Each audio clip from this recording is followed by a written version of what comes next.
Hey, this is Paul Durbin. I'm the pastor of Belay Church in Boulder, Colorado, and this is our podcast. I pray today's content equips you to reach higher heights and help others do the same. Thanks so much for joining us today. How does Jesus in me make me a better leader? In the book of Acts, chapter 27, there's some helpful lessons about leadership that we can learn as we watch the Apostle Paul look to Jesus as the captain of his life. Specifically, we're going to see that 1, we gain authority as we submit to authority.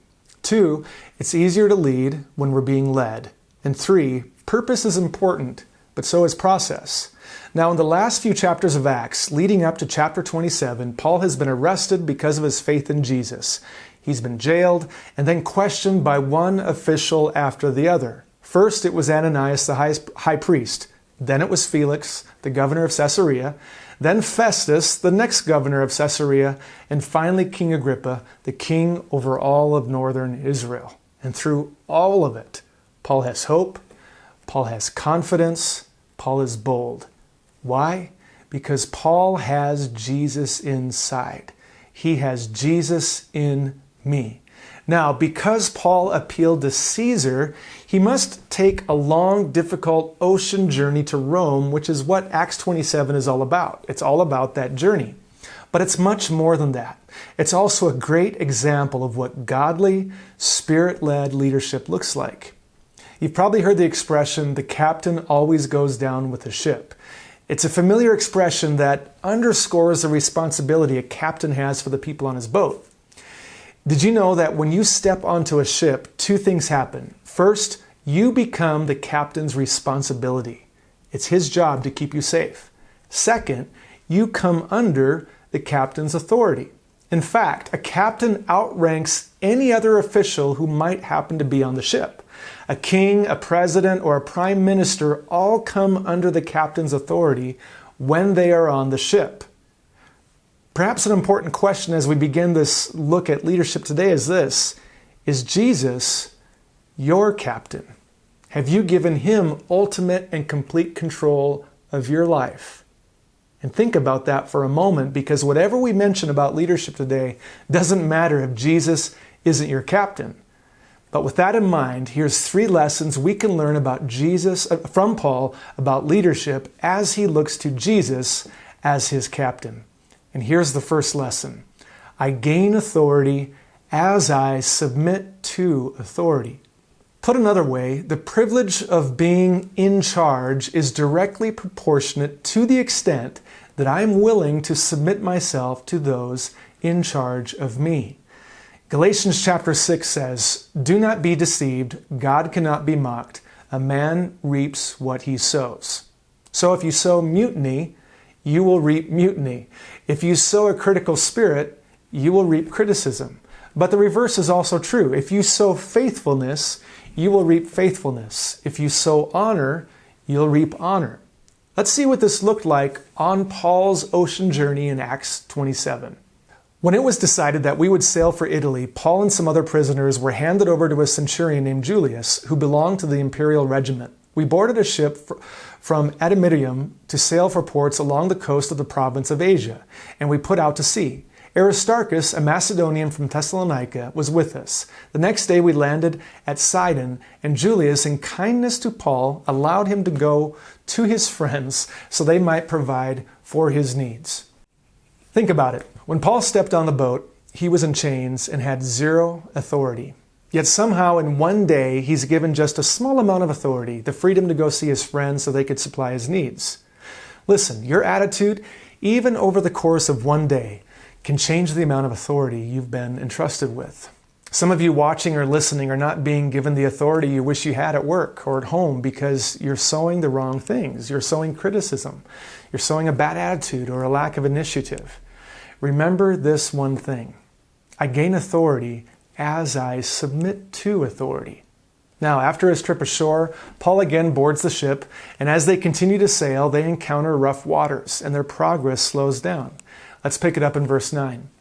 Much time had been lost, and sailing had already become dangerous because by now it was after the Day of Atonement.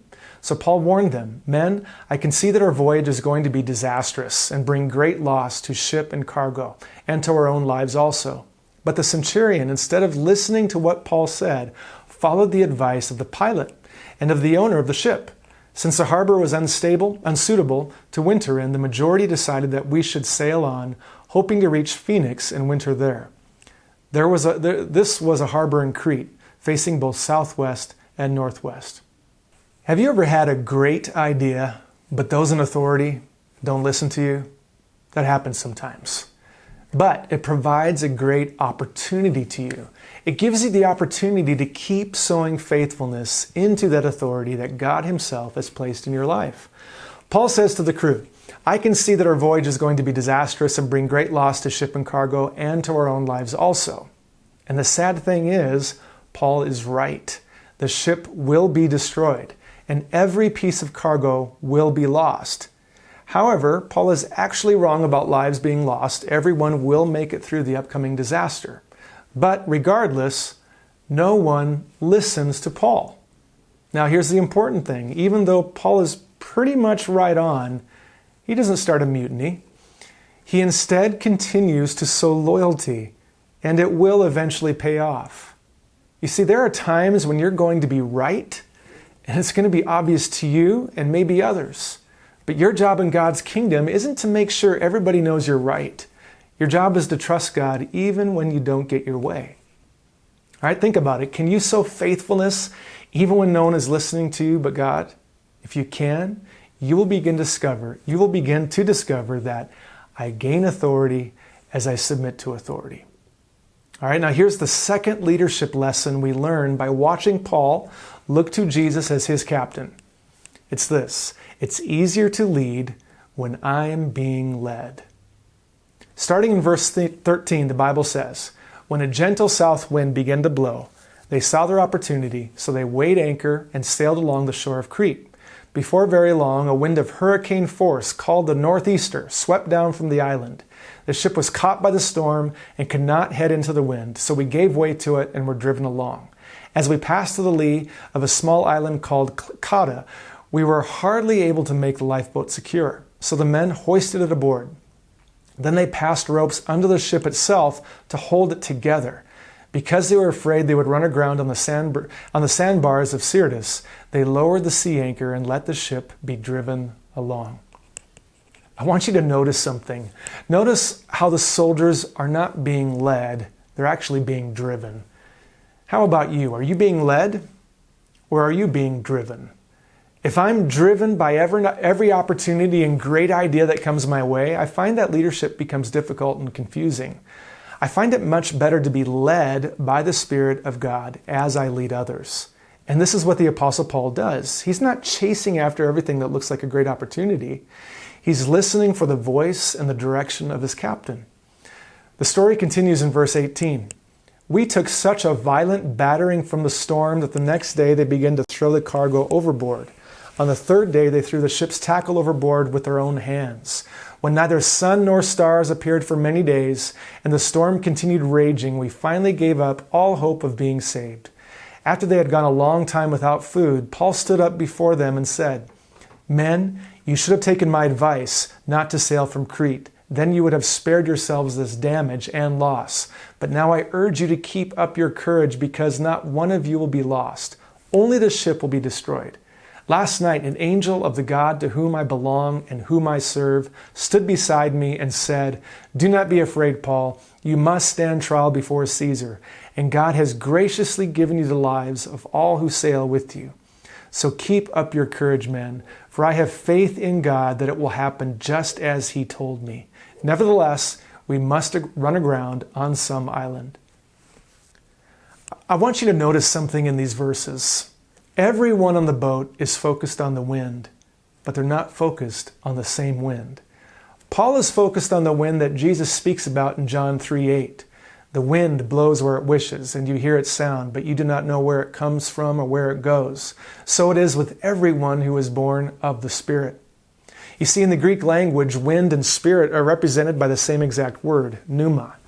Looking at the story, we could say the sailors are being driven by one spirit or one wind, while Paul is being led by a completely different spirit, a completely different wind. Paul is being led by the Spirit of God. In verse 23, he says, "Last night an angel of the God to whom I belong and whom I serve stood beside me and said, 'Do not be afraid, Paul. God has graciously given you the lives of all who sail with you. So keep up your courage, men, for I have faith in God that it will happen just as he told me.'" I dare say that Paul is leading in perhaps the most difficult place anyone could ever lead. He's on a sinking ship in the dark as a prisoner. Could it possibly get any worse? But here's the thing, no matter what external circumstance we have to deal with, it's always easier to lead when we ourselves are being led. All right, here's the third lesson we can learn about leadership by watching Paul look to Jesus as his captain. Purpose is important, but so is process. All right, we continue in verse 27. "On the 14th night, we were still being driven across the Adriatic Sea, when about midnight the sailors sensed that they were approaching land.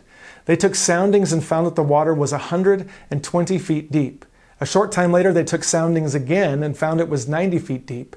Fearing that we would be dashed against the rocks, they dropped 4 anchors from the stern and prayed for daylight. In an attempt to escape from the ship, the sailors let the lifeboat down in the sea, pretending they were going to lower some anchors from the bow. Then Paul said to the centurion and the soldiers, 'Unless these men stay with the ship, you cannot be saved.' So the soldiers cut the ropes that held the lifeboat and let it drift away." Now the purpose here seems pretty clear. Get to land and get there safely. But God also had a process in mind. When we first moved to Boulder, we understood our purpose for being here. God has called us to plant a church. It would be tempting to focus on that purpose and to try and force things to happen. I'm actually finding it takes a lot of discipline to pace myself and align our team with God's process of accomplishing His purpose. But I'm just convinced that if we follow God's process in pursuing His purpose, we will all be much happier with the result. All right, let's continue in verse 33. Just before dawn, Paul urged them all to eat. For the last 14 days, he said, "You have been in constant suspense and have gone without food. You haven't eaten anything. Now I urge you to take some food. You need it to survive. Not one of you will lose a single hair from his head." After he said this, he took some bread and gave thanks to God in front of them all. Then he broke it and began to eat it. They were all encouraged and ate some food themselves. Altogether, there were 276 of us on board. When they had eaten as much as they wanted, they lightened the ship by throwing the grain into the sea. When daylight came, they did not recognize the land, but they saw a bay with a sandy beach where they decided to run the ship aground if they could. Cutting loose the anchors, they let them in the sea and at the same time untied the ropes that held the rudders. Then they hoisted the foresail to the wind and made for the beach. But the ship struck a sandbar and ran aground. The bow struck fast and would not move, and the stern was broken to pieces by the pounding of the surf. The soldiers planned to kill the prisoners to prevent any of them from swimming away and escaping. But the centurion wanted to spare Paul's life and kept them from carrying out their plan. He ordered those who could swim to jump overboard first and get to land. The rest were to get there on planks or on other pieces of the ship. In this way, everyone reached land safely. If we back up from this chapter and we say, okay, what's going on here? We'd say, well, Paul is being taken to Rome so he can stand before trial before Caesar. But then we'd have to ask, well, then why all of this hassle in Acts chapter 27? Why the storms? Why the shipwreck? Come on, God, do you want Paul to get to Rome or not? I believe we'd have to conclude that God not only had a purpose for Paul, he needs to testify before Caesar, but God also had a process to get him there. Because to God, purpose is important, but so is the process. All right, did you notice one little detail in this story? During this whole ordeal, 275 very desperate sailors, soldiers, and prisoners witnessed Paul put his faith in Jesus Christ, pray to the God of heaven, and experience that prayer be miraculously answered. Do you think that process might have awakened them to their purpose? You see, your painful process might be God's way of waking others up to their purpose. And if you sidestep the difficulties in your life, you may hinder them from realizing their purpose. Does God have a purpose for your life? A destination that He's taking you to? Absolutely. But His process of getting you there is just as important. I believe these are some powerful lessons for leaders and those who desire to lead. First, I gain authority as I submit to authority. They grow proportionate to one another. Okay? Second, it's easier to lead when I'm being led. Who wants to be driven by a cold wind when the Spirit of God wants to gently lead? Third, purpose is important, but so is process. Thanks again for joining us today. If you enjoyed the podcast, you can subscribe, share it with your friends, and visit us online at belay.church or on social media at Belay Church. Let's reach higher heights and help others do the same.